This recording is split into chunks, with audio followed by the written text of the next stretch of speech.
on this side of the Atlantic, but this is an important week, and perhaps that explains this summer tour. Yesterday, as Luka was arriving in New York City, the summer special of Men's Health was released, sporting that slimmer Doncic. It caught a lot of folks' attention here. And then last night, Luka went to a Yankees game, met Aaron Judge, got some shoes signed, Doncic jerseys. But again, we don't usually hear a lot from Luka typically at this time of year. While he was at the game, though, he caught up with the legendary broadcaster, Michael Kay. Take a listen. After that deal was made, the Mavericks got a lot of criticism regarding it. And then they start to leak out stuff, well, we don't know if he's ever going to be in shape. You should mail and copy the Men's Health magazine. They probably saw it, so I don't have to worry about that. Kendrick Perkins beaming in from his home studio, Mark Spears and Dave McMenamin. So glad you're here for this conversation as we continue to contextualize this summer of Luka Doncic. Dave, what should we be reading into? I mean, he got the Dallas joke off his chest, right, on the broadcast with the Yankees here. What should we be reading into this week? The fact that he's back, and I don't know, the fact that on Saturday he could sign an extension with the Lakers? Yeah, Malika, you mentioned it. This is the first time he's come back in the summertime after being drafted to the Dallas Mavericks in the NBA. He would go to Europe and stay in Europe until training camp, right? And so this time around, though, he's here for a reason, not just for a promotional tour with his sneaker company. He's going to be in New York and then Chicago and end in Los Angeles. Why would he do that? Coincidentally, the Lakers on Saturday can offer him an extension worth upwards of 4 years, $229 million, or maybe 3 years, $165 if he wants to go back and be a free agent with 10 years service and then be able to get a big payday then. Not that 165 isn't a big payday, but a $300+ million contract.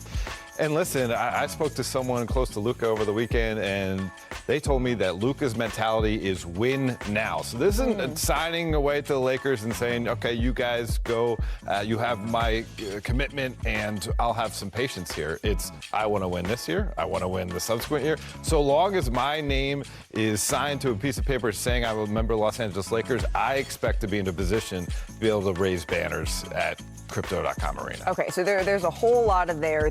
Again, this is the first time, correct, really, that we've seen, at least that I can remember, Luka spending any time in the United States in an off-season, right? So there is that. And then there's the fact that on Saturday, he can sign. He becomes eligible to sign this enormous extension with the Los Angeles Lakers.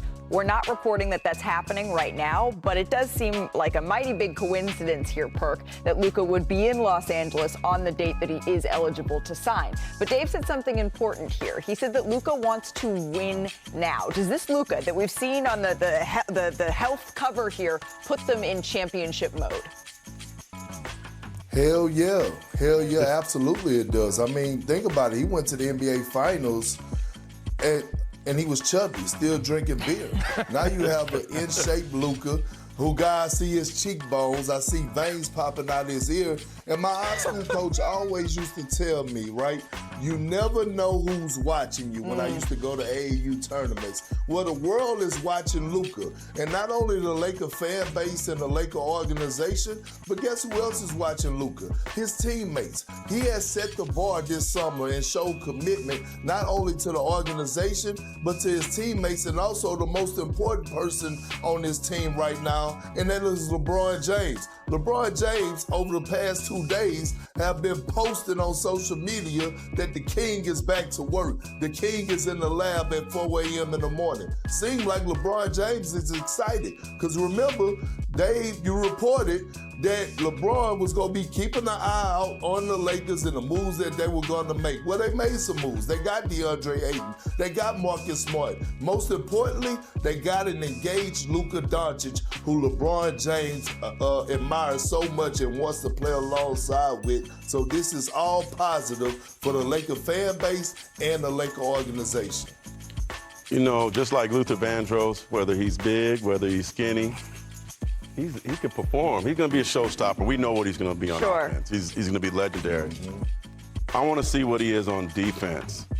And we'll get the first opportunity to see him in the new body in the Euro Cup. But if this man can put the effort, the intensity into playing on the defensive end, why can't he be the best player in the league? Why can't he be the one that leads this team to a championship along with LeBron? To me, that is the missing piece for him being one of the greatest players of all time. And so I'm really, really curious to see how he changes that part of it, because to me, he's in shape now. What's the only thing we can point a finger at? Defense. And we know schematically, J.J. Redick will give him a chance to be an effective defensive player. After the Lakers parted with a perennial defensive player of the year candidate in Anthony Davis last year, they vaulted the top 5 in the league in defense with the bigger version of Luka, right, for the remainder of the regular season. I think you will get an ability to use him in different ways, which could only help J.J. Redick's defense. In the Western Conference right now, it feels like we're talking in tiers. Oklahoma City, you can argue, is in a class of their own here. And then maybe you're looking at the Kevin Durant new-look Houston Rockets. Potentially you're looking even at the Denver Nuggets, who retooled a little bit this summer. I'm not sure the Los Angeles Lakers are quite in that tier, but Luka Doncic that we have seen now, and his sort of new body that he's showing the world, and then also LeBron James in the gym at 4 o'clock in the morning. I thought 7:30 was okay for me. 4 a.m. It ain't gonna happen. And then maybe you're looking at somewhere like, I don't know, the Los Angeles Clippers, because elsewhere in Los Angeles, the Clippers, they rolled out the red carpet welcome for CP3's return to the organization at Intuit Dome on Monday afternoon. And clearly, this meant a lot to CP. He told reporters that his return, it was more than just a jersey, it was his destiny. This is one of those things I kind of manifested for a long time, sort of tried to speak it into existence, but you just never know if it's really gonna happen, because I love to hoop. I love to play this game, but I love my family more than any of it. So I have so much gratitude for Steve Ballmer, for L. Frank, T. Lou, Gillian, everybody in the Clippers organization for bringing me in. If I'm really honest, I wanted to get back and play here by any means necessary, right? I didn't even care what the team looked like. I just want to be home, be here with the Clippers. And to tell you, man, I'm just so excited about the moves that the team has made this offseason, right? And Brad coming to the team, Brooke Lopez, all the young guys. I talked to James, I talked to Kawhi, and I'm even more excited about what I think we have a chance to do. So we were all at this press conference yesterday, and I thought, I'll be honest, I thought that we were going to hear Chris Paul say that this is going to be the last hurrah. I thought we were all going to be showing up to hear Chris Paul saying, this is where I wanted to end my season. And you know what? I should have known better. I should have known better than to count out CP, because he was talking about still having championship aspirations, still with this roster, the one thing that's evaded him here, Mark. Yeah. Do you see this group, even with their AARP cards, being able to sort of be in that conversation? Hey, I resent that. Our Hall of Famer here. Send me those letters. We're talking about seasoning. So long as you don't resemble that. They got a lot of new interesting parts. Yeah. Right? Brooke, John. What about Bradley? We haven't heard